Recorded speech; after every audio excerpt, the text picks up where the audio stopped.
In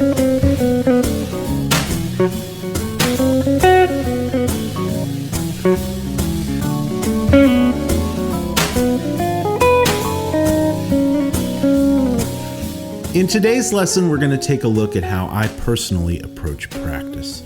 Now, I've been playing guitar for a long time, and I've been through all kinds of different practice regimens. And in this lesson, we're going to discuss how I approach practicing now at this stage in my playing. So if you're struggling to find a practice routine or you're just looking for a new approach, then this lesson is for you. My name is Jack Ruch. Welcome to my channel. Let's get into it.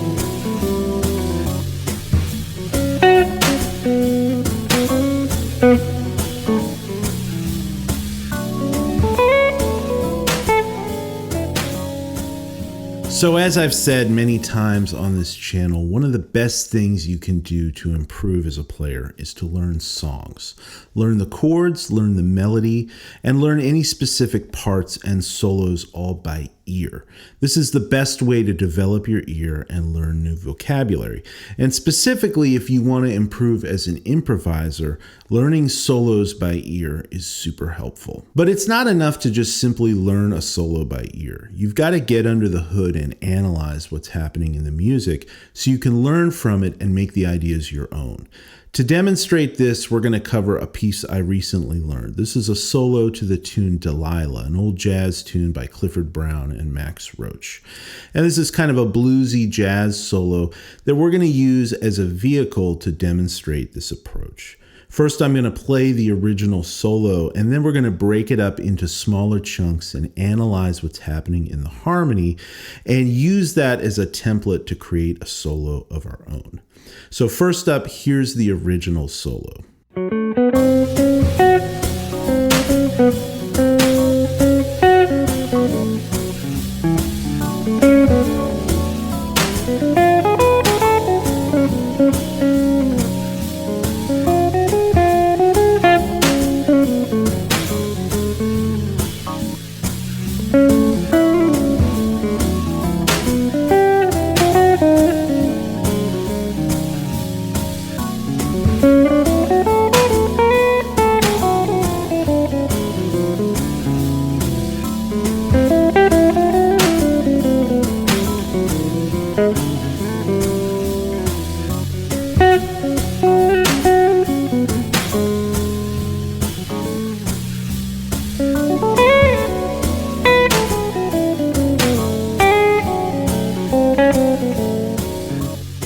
Alright, so first things first, before we get into this solo, we've got to understand what the chords are. Now, this tune is in the key of F sharp minor, and it's an AABA form, meaning there's an 8-bar A section that's then repeated, and then an 8-bar bridge section, and then it goes back to the original A section again.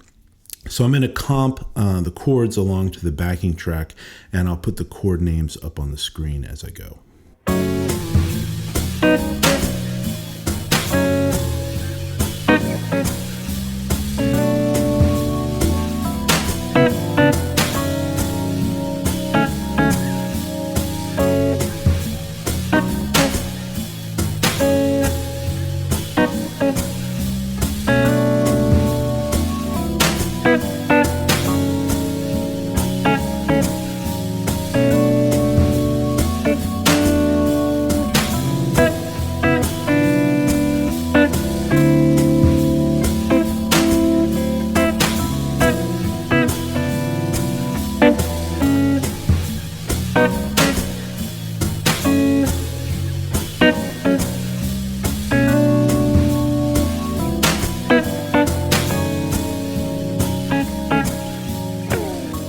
So let's get into this solo. Now, the idea here is we're going to break this solo down into smaller, more manageable chunks. And then we're going to analyze each section of the solo and see what's happening in the lines and how it falls over the chords. Then we can turn that into a concept which we can use almost as a template to create a solo of our own. So this solo starts over F sharp minor, and it starts out by playing these kind of bluesy phrases that really lean heavily on the flat 5.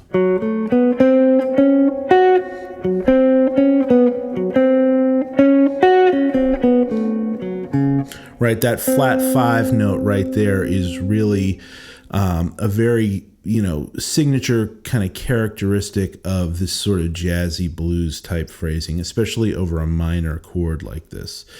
So that's kind of the idea I'm thinking with the beginning of this solo, this first 4 bars over the F sharp minor chord, is think sort of repetitive bluesy phrases that utilize that flat 5. And that alone can be enough of a concept to kind of plant a seed in your mind of different things you could play, right? I could play, right? Any different type of phrase I want that uses that kind of concept.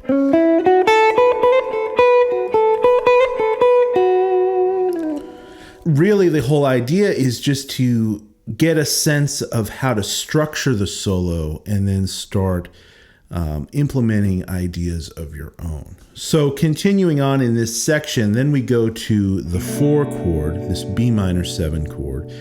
And over this, the original solo kind of hints at playing a little bit of a D major 7 arpeggio, which is the relative major chord to this B minor 7 chord. And it's really common to play an arpeggio for the relative major chord over a minor chord. It gives you kind of a minor 9 sound. So, right, so that again is another great concept to play over this 4 chord. So if we're playing over the 1 chord and we're playing our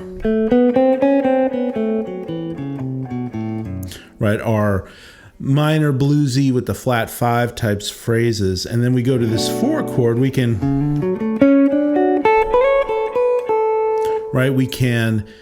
get to that D major 7 arpeggio, and that can be enough of an idea or a concept as you're improvising to go, okay, cool, I can run with that. And once you've been playing for a long time and you have some of this fundamental stuff under your fingers, really that's kind of all you need is a push or a nudge or a suggestion of where to go with something. And that's what I get so much out of from learning these great solos. So continuing on in this section as we go to the 5 chord, right? This kind of altered dominant 5 chord, this C sharp 7, sharp 9 or flat 9, any of these kind of voicings. Then the original solo outlines this diminished sound, right, which is sort of an upper structure diminished arpeggio on top of this dominant chord. If we build a diminished arpeggio off the 3rd, 5th, flat 7th, and flat 9 of this altered dominant chord, we get that diminished 7th sound, right? This is a really signature common thing in jazz and in bebop, right? To play a diminished arpeggio built off the 3rd of a dominant chord. Right, and we can slide it up in minor thirds because it's a symmetrical chord. Right, so that's the original lick, but once we have that concept, then you can move that all over the place, right? Right, you can even take a similar lick and just move it around.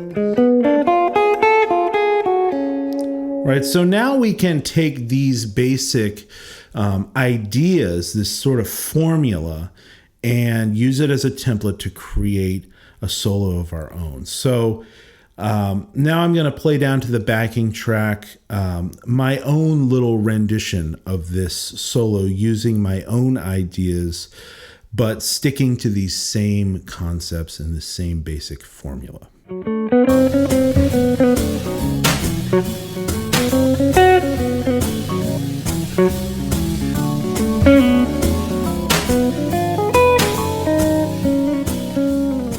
All right, so let's look at the next A section in the solo, the next 8 bars. It's going to be the same underlying chords, right? F sharp minor to B minor to C7 altered. But in this section of the solo, the original solo uses a lot of melodic minor sounds. It's using a lot of this F sharp melodic minor sound over this F sharp chord. Right, this kind of sound. And then over the 4 chord and 5 chord, it's kind of using things out of a C sharp altered scale.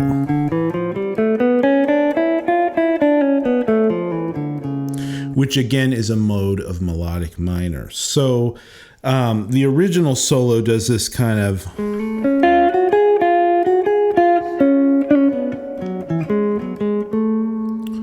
right over the F sharp minor chord, which is very much leaning on this major 7th note over this minor chord, which, you know, in a minor 7 chord, you would have a flat 7. So it's a little different sound. It pulls your ear a little bit to have that major 7. So that's something I'm going to pick up on as a concept, as an idea. Hey, that works pretty well in this original solo. Maybe that's something I can explore and try on my own. And then the solo continues on and plays a lot of things out of this C sharp altered scale, and then goes back to the melodic minor sound right over this F sharp minor chord. So that right there are the two concepts I'm going to look at. F sharp melodic minor over this F sharp minor chord. Right, let's explore that sound and try some things with that. And then using the C sharp altered scale, which is another mode of the melodic minor, over that 5 chord and explore how that sounds and how we can sort of push the limit of the harmony to get some sort of interesting outside sounds. So now I'm going to play the second A section, and this is my own sort of version or variation on the original solo using these concepts.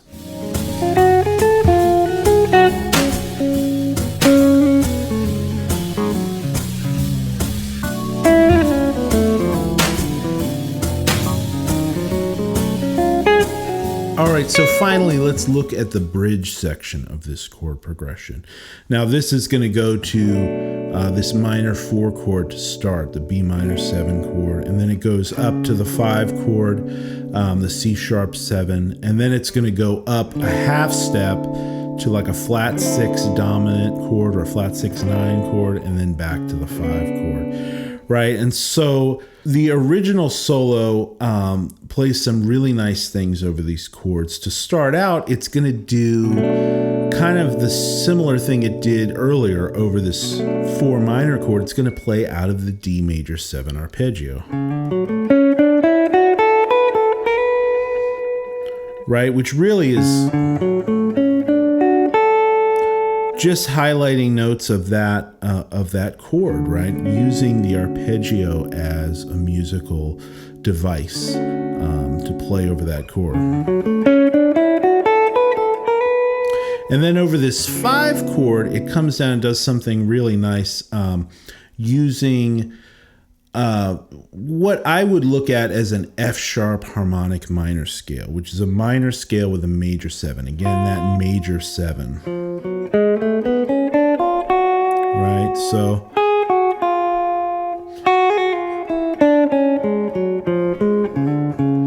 that's what the original line is. So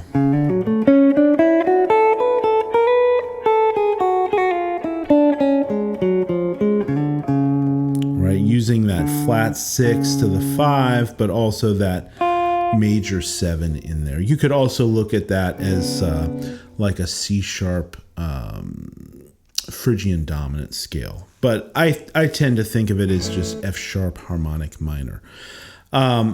So again, a really nice concept that you can take and spread around the fretboard. You could play, you know, these major 7 arpeggios, you know, all over the place. Right? And then you could play, you know, this F sharp harmonic minor scale in different places on the neck to come up with your own lines. So continuing on these next two chords, when we go up to the D7 or D9 chord, and then back to the 5 chord, the original solo kind of hints at this Lydian dominant sound. This is something I've done a lot of lessons on and talked about a lot. This is one of my favorite kind of scale sounds, and it works perfectly over this kind of chord change going from like a D7 to an F sharp minor. And it's this scale. It's a dominant scale with a sharp 11 or a sharp 4. So that note right there, and then the flat 7. And so, again, another mode of the melodic minor scale. But this is a great sound to use over that particular chord. In the original solo,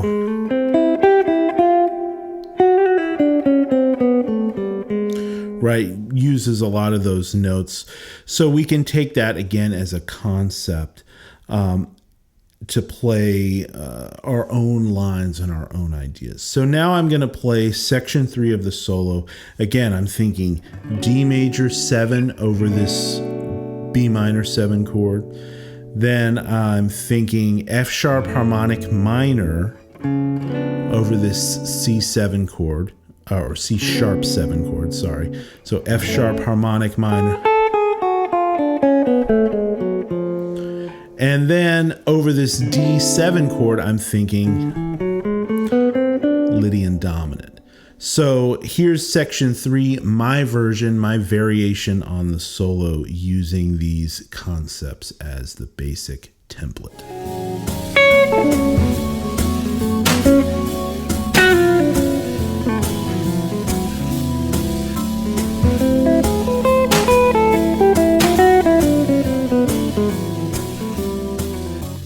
All right, guys, so head over to my Patreon page if you want the tabs for all this stuff. I'm going to have the original solo all tabbed out, plus my version, my variation on the solo up there. So you guys can look over that and learn it and process it at your own pace.